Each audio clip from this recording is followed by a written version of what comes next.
आज 3 साल गुजर गए। यही मकान है, यही बाग है, यही गंगा का किनारा है, यही संगमरमर का हौज है, यही मैं हूँ और दरो दीवार भी। मगर इन चीज़ों से दिल पर कोई असर नहीं होता। वह नशा जो गंगा की सुनहरी लहरों और हवा के दिल का झोंके पर छा जाता था, उस नशे के लिए अब जी तरस तरस रह जाता। वह अब दिल नहीं रहा। वह युक्ति जो मेरी जिंदगी का सहारा थी, अब इस दुनिया में नहीं है। मोहिनी ने बड़ा कर्सर रूप पाया था। उसके सौंदर्य का एक आश्चर्यजनक बात थी। उसे प्यार करना मुश्किल था, वह पूजने के योग्य थी। उसके चेहरे पर हमेशा एक बड़ी लुभावनी आत्मिकता की दीप्त रहती थी। उसकी आंखें, जिनमें लाज की गंभीरता और पवित्रता की नशा था, प्रेम का स्रोत भी। उसकी एक एक चितवन, एक एक क्रिया, एक एक बात उसके हृदय की पवित्रता और सच्चाई का असर दिल पर पैदा करती थी। जब वह अपनी शर्मीली आंखों से मेरी ओर ताकती तो उसका आकर्षण और उसकी गर्मी मेरे दिल में एक ज्वाला भाटा सा पैदा कर देती थी। उसकी आंखों से आत्मिकता भाव की एक किरण निकलती थी, मगर उसके ओठ प्रेम की वाणी अपरिचित थे।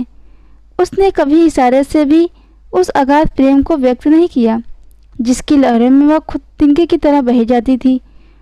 उसके प्रेम की कोई सीमा न थी। वह प्रेम लक्ष्य मिलन, प्रेम नहीं वासना है। मोहिनी का प्रेम वह प्रेम था जो मिलन के वियोग से मजे लेता था। मुझे खूब याद है, एक बार जब उसी हौज के किनारे चांदनी रात में मेरी प्रेम भरी बातों का विभोर होकर उसने कहा था, आह! वह आवाज़ अभी मेरे हृदय पर अंकित है। मिलन प्रेम का आदि और अंत नहीं। प्रेम की समस्या पर इससे ज़्यादा शानदार, इससे ज़्यादा ऊंचा ख्याल कभी वह मेरे नज़र में नहीं गुजरा। वह प्रेम जो चितवनों को पैदा होता है और वियोग में हरा भरा होता है। वह वासना के एक झोंके को बर्दाश्त नहीं कर सकता। संभव है यह मेरी आत्मस्फूर्ति को, मगर वह प्रेम जो मेरी कमजोरियों के बावजूद मोहिनी को मुझसे था, उसका एक कतरा भी मुझे विच्छेद करने के लिए काफ़ी था।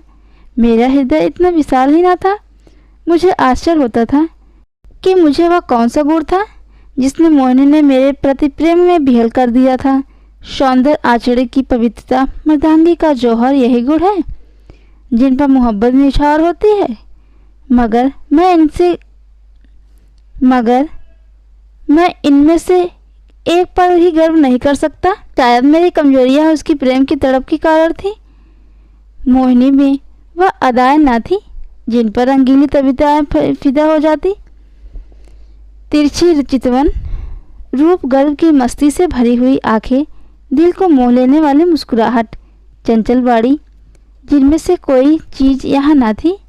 मगर जिस तरह चाँद की मधुर सुहानी रोशनी में कभी कभी फुहारे पड़ने लगती, उसी तरह अंशवल प्रेम के चेहरे उसके उदास मुस्कुराहट को कौंध जाती थी। आंखें नम हो जाती। वह अदा ना थी, सच्चे भाव की तस्वीर थी। मेरे हृदय में पवित्र की खलबली पैदा कर देती थी। शाम का वक्त था। दिन और रात गले मिल रहे थे। आसमान की मतवाली घटाएं छाई थी और जब मैं मोहिनी के साथ उसी हौज के किनारे बैठा हुआ था, ठंडी ठंडी बयार और मस्त घटाएं हृदय के हृदय के किसी कोने में सोए हुए प्रेम के भाव जगा दिया करती थी। वह मतवाला जो उस समय हमारे दिलों पर छाया हुआ था, उस पर मैं हजारों होशमंदियों को कुर्बान कर सकता हूँ।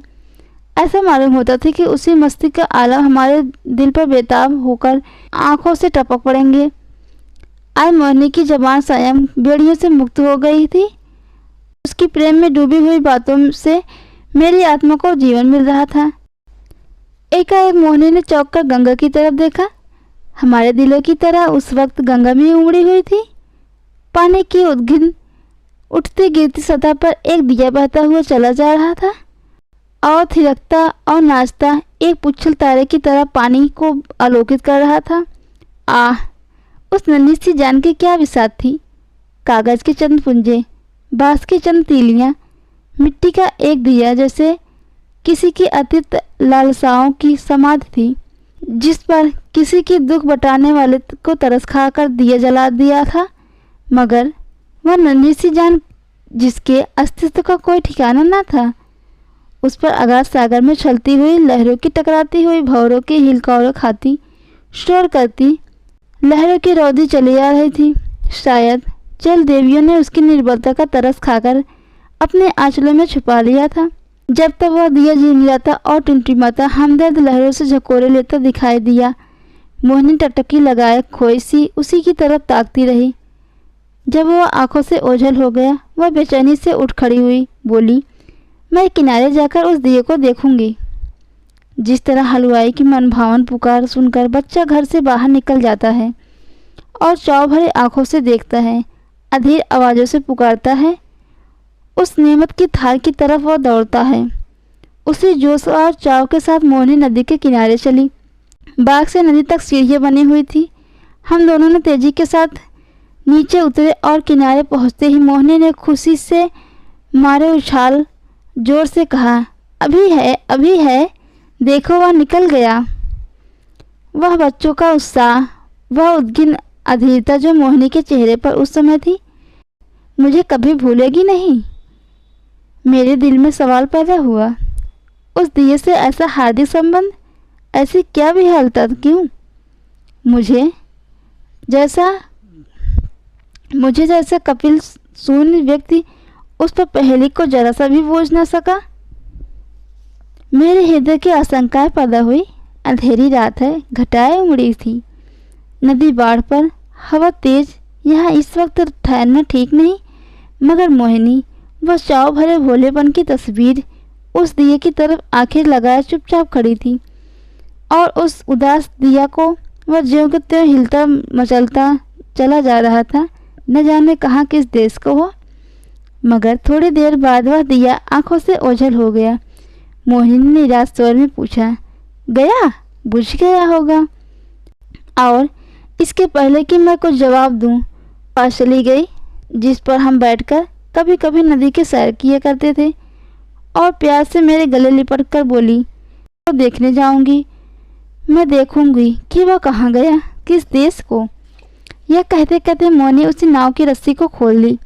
जिस तरह पेड़ों की डालियां तूफान की नोकों की और झकोले खाती हैं, उसी तरह यह ढोगी वाला डोल चल रहा था। नदी, डरावना विस्तार, लहरों की वह भयानक छलांगे, पानी की वह गरजती हुई आवाज़, अंधेरों में इस ढोंगी से बेड़ा क्यों पार होगा? मेरा दिल बैठ गया है। क्या उस अभागे की तलाश में या किश्ती में डूबेगी? मगर मोहिनी का दिल उस वक्त उसके बस में न था। उसी दिए की तरफ उसका हृदय और भावनाओं की विराट लहरों से भरी गरजती हुई नदी में बहा ले जाती थी। मतवाली घटाएं झुकती चली जाती थी, जैसे नदी से गले मिलेगी, और वह काली नदी यूं उठती थी जैसे बादलों को छू लेगी। मगर डर के मारे आंखें मुदी पड़ी जाती थी। हम तेजी के साथ उछलते कगारों के गिरने की आवाज़ें सुनते काले काले पेड़ों की झूमना देखते चले जाते थे। आबादी पीछे छूट गई, देवताओं की बस्ती आगे निकल गई। एक मोहिनी चौंक कर उस पर खड़ी होकर बोली, अभी है, देखो वह जा रहा है। मैंने आंख उठाकर देखा, वह दिया ज्यों का त्यों हिलता मचलता चला जा रहा था। उस दिए को देखते हम बहुत दूर निकल गए। मोहिनी ने राग अलापना शुरू किया, मैं सजना से मिलन चली। कैसे तड़पा देने वाला गीत था, और कैसी रस भरी रसीली आवाज़, प्रिय और आंसुओं में डूबी हुई। मोहक गीत में कल्पनाओं को जगाने वाली शक्ति थी। वह मनुष्य को जो भौतिक संसार से उठाकर कल्पना लोक में पहुंचा देता है। मेरे मन की आंखों में उस वस्तु की नदी, लहरें, नदी किनारे की झूमती हुई डालियां, सनसनी हुई हवा, सबने जैसे रूप धारण कर ली हो, और सबके सब तेजी से कदम उठाए चले जा रही हो अपने साजन से मिलने।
उत्कंठा और प्रेम से झूमती हुई एक युवती की धुंधली सपने जैसी तस्वीर हवा में लहरों में पेड़ों के झुरमुट में चली जाती दिखाई देती थी और कहती थी, साजन से मिलने के लिए। इस गीत के सहारे दृष्टि पर उत्कर्षक इस गीत ने सारे दृष्टि पर उत्कंठा का जादू फूंक दिया। मैं साजन से मिलन चली, साजन बसत कौन सी नगरी, मैं बौरी न जानूं, न मोहे आस मिलन की, उससे ऐसे प्रीत भली, मैं साजन से मिलन चली। मोहिनी खामोश हुई। चारों तरफ सन्नाटा छाया हुआ था और उस सन्नाटे में एक बहुत मध्यम रसीली स्वप्निल स्वर क्षितिज के उस पार नदी के नीचे हवा के झोंके के साथ हुआ मन के कानों को सुनाई देता था। मैं साजन से मिलन चली। मैं इस गीत से इतना प्रभावित हुआ, जरा देर के लिए मुझे ख्याल न रहा कहाँ जा रहा हूँ, कहाँ हूँ। दिल और दिमाग में वही राज गूंज रहा था। अचानक मोहिनी ने कहा, उस दिए को देखो। मैंने दिए की तरफ देखा। उसकी रोशनी बंद हो गई और आय की पूंजी खत्म होने चली। आखिर वह एक बार जरा सा भक्का और बुझ गया। जिस तरह पानी की बूंद नदी में गिरकर गायब हो जाती, उसी तरह अंधेरे के फैलाव में उस दिए की हस्ती गायब हो गई। मोहिनी ने धीरे से कहा, अब नहीं दिखाई देता, बुझ गया। यह कहकर उसने एक ठंडी सांस ली। दर्द उमड़ गया, आंसुओं का गला भर गया। जबान में इतना सिर्फ निकला, क्या यही आखिरी मंजिल थी? और आंखों से आंसू गिरने लगे। उसे रात भर नींद नहीं आई थी। वह कभी स्वरूप की स्त्री थी। रात की इस घटना ने उसे उसके दर्द भावुक हृदय पर बहुत असर पैदा किया था। हंसी उसके ओठों पर बहुत कम हुई थी। वह चेहरा खिला रहता था। आज वह हंसमुखपन को विदा हो गई।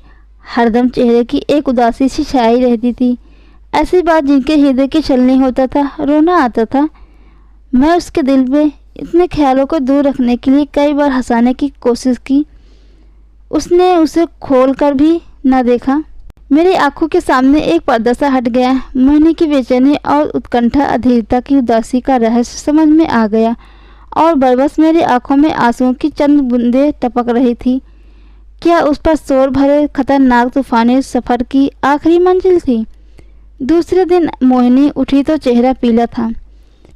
हाँ, जब मैं घर पर ना होता तो वह कविताएं और रचनाओं को देखा करती थी, मगर इसलिए पढ़ने के लिए कोई आनंद नहीं मिलता था, बल्कि इसलिए कि रोने का ख्याल मिट जाए। वह कवियों जो रचनाएं वह उस जमाने में लिखी थी, दिल को पिघला देने वाला दर्द भरे गीत, कौन ऐसा व्यक्ति है जो उन्हें पढ़कर आंसुओं को रोक लेगा? वह कभी कभी अपनी कविताएं मुझे सुनाती और हम दर्द में डूबकर उसकी प्रशंसा करते। मुझे उन आँखों की आत्मा का उल्लास और नशा छाई दिखाई पड़ता।